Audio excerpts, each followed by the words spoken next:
अब आपकी मुलाकात एक बड़े ख़ास नौजवान से करवाते हैं और सिंध का ज़िला है नौशेरो फ़िरोज़, वहाँ का शहर है मोरो। उस जगह पर ये नौजवान एक बड़ा ख़ास काम कर रहा है और वो काम क्या है ये ज़रा आपको इस रिपोर्ट में दिखाते हैं। सिंध के उस्ताद जो पब्लिक पार्क में बच्चों को पढ़ाते हैं। सिंध के शहर मोरू से ताल्लुक़ रखने वाले अमीर अली एक पार्क में बच्चों को फिज़िक्स और रियाजी की क्लासेस देते हैं, जिसे बहुत सराहा जा रहा है।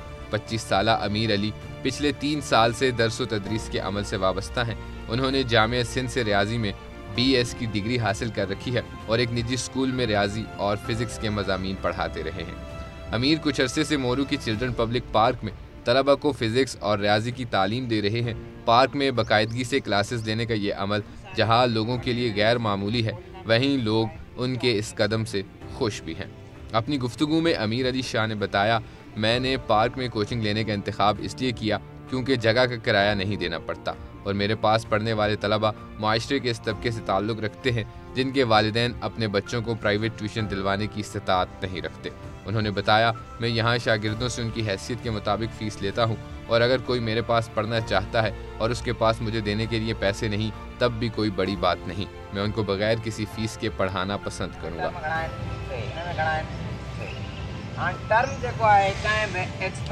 अमीर अपने लेक्चर्स फेसबुक पर लाइव भी चलाते हैं, जिसका मकसद इन तमाम तलबा तक अपनी बात पहुंचाना है जो इस पार्क में उनके लेक्चर से मुस्तफ़ीद नहीं हो पाते। उन्होंने बताया, एक बहुत बड़ी तादाद तो लड़कियों की है जो किसी सेंटर तक नहीं पहुंच पाती और अगर मेरे फेसबुक लाइव से 5-10 लोगों को मौजू समझ आ गया तो मेरे लिए ये किसी खुशी से कम नहीं।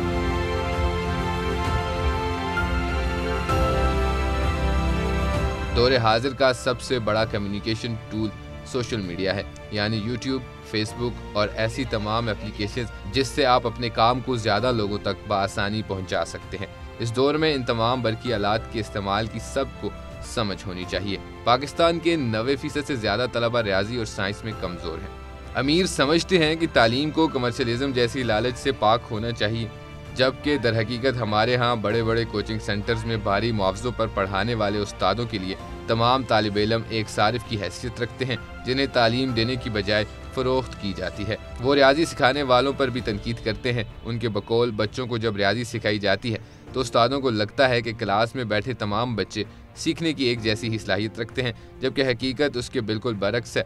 और बड़े सेंटर्स में तो उस्ताद के पास 2 मिनट भी नहीं होते कि शागिर्द को अलग से दे सके, जिसके बायस शागिर्दों का कॉन्सेप्ट दुरुस्त नहीं हो पाते और वो इस बेहतरीन मजमून से दूर भागते फिरते हैं। अमीर अली अपने पास आने वाले शागिर्दों को सिंध टेक्स्ट बुक बोर्ड की किताबों के साथ पाकिस्तान की दूसरे सूबों की किताबों से भी पढ़ाते हैं। उन्होंने बताया, जब बड़े इम्तिहानात के लिए टेस्ट मुरतब किए जाते हैं तो मुल्क भर की किताबों से सवालों को टेस्ट में शामिल किया जाता है। मैं न सिर्फ दूसरे सूबों की किताबें पढ़ता हूँ बल्कि उन पर मेहनत भी करता हूँ और अहम चीज़ें अपने पास आने वाले शागिर्दों से शेयर भी करता हूँ। अमीर उस्ताद होने के साथ साथ एक सियासी एक्टिविस्ट और किसान दोस्त हैं। वो अपने शहर में मजदूरों की उजरत और उनके दूसरे बुनियादी हकूक़ के हुसूल के लिए रैलियाँ भी मुनज़्ज़म करते हैं।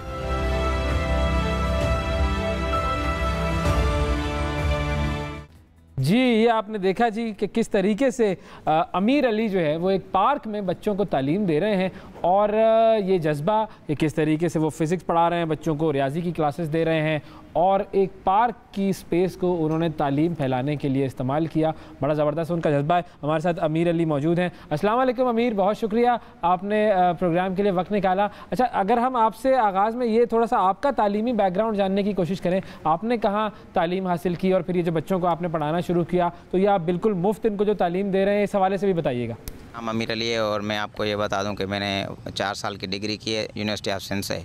एक बात मैं क्लियर कर लूं कि ये फ्री ऑफ कॉस्ट टोटली नहीं है। यहाँ पे स्टूडेंट्स रियायती हवाले से मुझे थोड़ा बहुत फ़ीस भी देते हैं, मगर ये है कि कुछ स्टूडेंट्स जो अफोर्ड नहीं कर सकते हैं उनसे मैं फ़ीस वगैरह नहीं लेता हूँ। और यहाँ पे फ़ीस की कोई इतनी बड़ी इंस्ट्रक्शन स्ट्रिक्ट नहीं है कि अगर कोई नहीं देगा तो उसको मैं नहीं पढ़ाऊँगा। बाकी जो बच्चे अफोर्ड कर सकते हैं वो मुझे थोड़ी बहुत हेल्प करते हैं, तो क्लियरली बात ये है।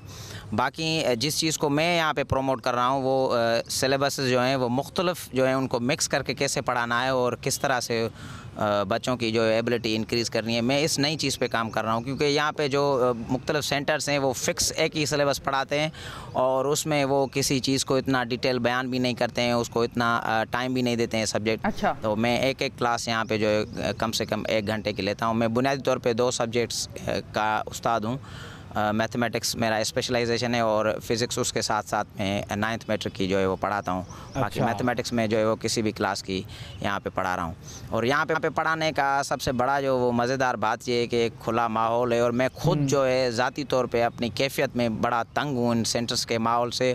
और बड़े शहरों में ये बहुत मुश्किल है कि आप किसी भी सेंटर पे जाएं और किसी नए अंदाज में पढ़ाने की कोशिश करें, क्योंकि हम और आप सब ये जानते हैं कि ये कमर्शलाइजेशन का जो दौर है इसमें प्रॉफिट एंड लॉस के नुक्ते नज़र के सब चीज़ों को देखा जाता है। मगर तालीम जदीद किस तरह से होनी चाहिए और ख़ास तौर पे मैथमेटिक्स सब्जेक्ट खुद एक मुश्किल सब्जेक्ट समझा जाने वाली चीज़ है। तो इस हवाले से मैं वाकई बड़ी अहम बात है कि बिल्कुल कमर्शलाइजेशन का दौर है और तालीम जो है वो अब एक बिजनेस बन गया। बिल्कुल। अच्छा, आप किस ज़बान में, ये बताइए कि बच्चों को आप किस ज़बान में तालीम दे रहे हैं? यहाँ पे जो स्टूडेंट्स हैं वो इंग्लिश में वो सब्जेक्ट पढ़ते हैं। और एक दूसरी जो मुख्तलिफ बात है वो ये है कि जो बड़े कॉम्पिटिशन्स होते हैं उनमें चारों सिलेबस से जो है ना वो क्वेश्चंस को देखा जाता है और पेपर बनाए जाते हैं। मगर यहाँ सिंध में क्या होता है कि हम एक ही टेक्स्ट बुक पढ़ते हैं और उससे स्टूडेंट्स को बड़े कॉम्पिटिशन्स में बड़ी तकलीफ़ होती है और उनको बहुत मुश्किल पेश आती है। तो यहाँ मैंने एक मिक्स सिलेबस और फेडरल का कोर्स है, यहाँ उसमें ऑक्सफोर्ड की किताबें हैं।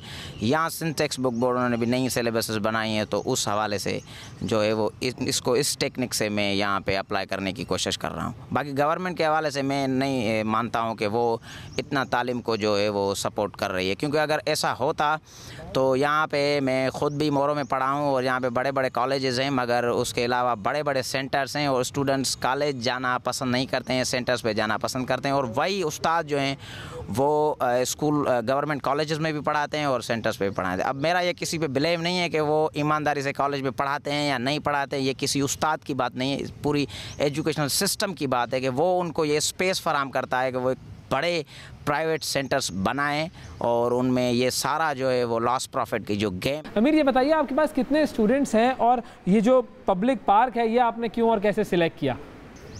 मेरे यहाँ ये तो मैं पहले तो प्राइवेट स्कूल में पढ़ाता था, मुझे ये काम शुरू किए हुए 2 महीने हुए हैं, तो उस हवाले से इतने बहुत शागिर्द नहीं हैं। अब ये जो एडवर्टाइजमेंट की दुनिया है उसमें मैं कोशिश कर रहा हूँ कि मेरी बात जो है वो मयारी बहुत शागिर्दों तक पहुँचे और मेरे पास आएँ, मुझे अप्रोच करें और देखें कि यहाँ पे जिस तरीके के सब्जेक्ट्स मैंने पढ़ाने की कोशिश की है वो उनको इंस्पायर करते हैं या नहीं करते। तो ये एक बड़ी स्ट्रगल है।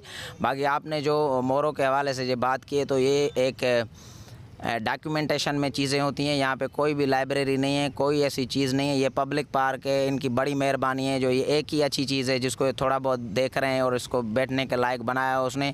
बाकी यहाँ पे कोई भी चेक एंड बैलेंस नहीं है। लाइब्रेरी का इशू 2 साल से हमने भी स्ट्रगल किया है इस पर, मगर इस पर कोई स्टेप नहीं ले रहा है।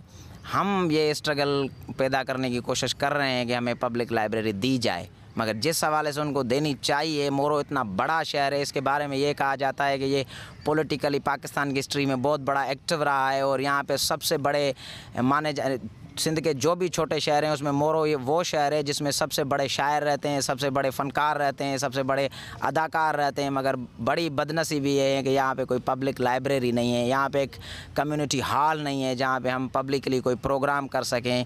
हमें बहुत मुश्किल होती है जब भी कोई स्कूल बड़े मेगा फेस्टिवल करवाते हैं तो उसके लिए यहाँ पे जगह नहीं होती है कि हम ऐसी कोई चीज़ें कर सकें। बिल्कुल ठीक है। अच्छा, ये बताइए कि गवर्नमेंट ऑफ सिंध से आपकी क्या तवक्कुआत हैं और क्या पैगाम आप उनको देना चाहते हैं? क्या हाँ बिल्कुल। वैसे तो मैं गवर्नमेंट को क्यों एडवाइस दूं जबकि उन्होंने एक बड़े इदारे बनाए हुए हैं, बहुत बड़े एक्सपर्ट्स हैं, वो उनको एडवाइस दें उनको क्या करना चाहिए। अभी जो आप देख रहे हैं छोटे छोटे शहरों की जो तालीम को तो छोड़ें, मगर अभी हम पैदल जो है वो रास्ते पे भी नहीं चल सकते हैं, बारिश ने ये हाल हमारा कर दिया है। तो सबसे पहले तो गवर्नमेंट को अगर आप मुझे सिंपली पूछें तो मैं ये कहूँगा कि भाई जिस चीज़ पे बहुत आप इन्वेस्टमेंट करेंगे उससे आपको उतना फ़ायदा मिलेगा। तो यहाँ पे जितनी कम इन्वेस्टमेंट तालीम पे होती है तो उसी का ही ये नतीजा है कि हमारे यहाँ बहुत बड़े साइंटिस्ट पैदा नहीं होते हैं, बहुत बड़े एक क्रिएटिव स्टूडेंट्स पैदा नहीं होते हैं, ना ही हम क्रिएटिव लेबॉर्ट्रीज और लाइब्रेरीज़, ना ही कि एजुकेशन को एक पब्लिक प्लेटफॉर्म देते हैं जहाँ पे हम उसको मोटिवेशन के तौर पे या उसको प्रमोट कर सकें।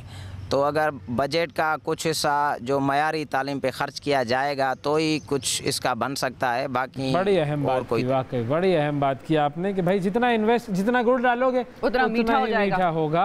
असल बात यह है कि आप इन्वेस्ट करेंगे तालीम पर तो ही आपके मुल्क में साइंसदान पैदा होंगे, तो ही आप तालीम की दुनिया में आगे बढ़ेंगे। बहुत शुक्रिया अदा करेंगे आमिर अली साहब, अपना ये काम जो है वो जारी रखिए, तालीम फैलाते रहिए।